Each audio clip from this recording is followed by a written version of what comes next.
In today's video, I'm going to teach you how to import a list into Getresponse. First, go ahead and log into your Getresponse account so you're on the main dashboard. At the top of the screen, you'll see the main navigation bar. Look for the option labeled Contacts and click on that. This is where all of your email lists and subscribers are managed, and it's the starting point for bringing in a new list. Once you're inside the Contacts area, find the button that says Add Contacts.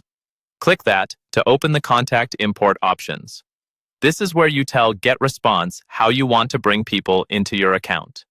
Next, you'll need to choose where these new contacts are going to live.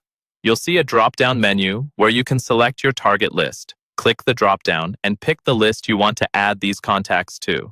Take a moment to double-check that you've chosen the right list, especially if you manage multiple audiences or campaigns. Now it's time to upload your file. Choose the option that says Upload a File.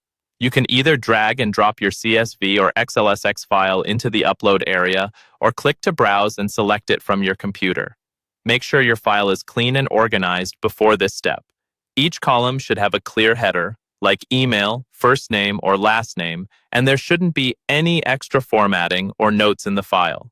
After your file is selected, you'll see some settings related to how contacts will be handled. Choose the option labeled Add and Update. This tells Getresponse to add new contacts from the file and update any existing contacts with new information if they're already on your list. This is especially useful if you regularly refresh your list from another system. You'll also see a consent confirmation box. Check this box to confirm that you have permission to email the contacts you're importing.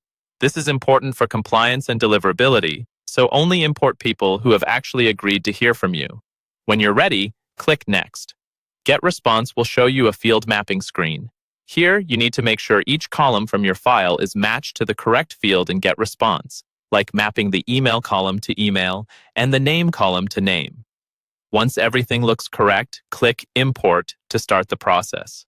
After a short moment, your contacts will be added to the list and ready for your campaigns.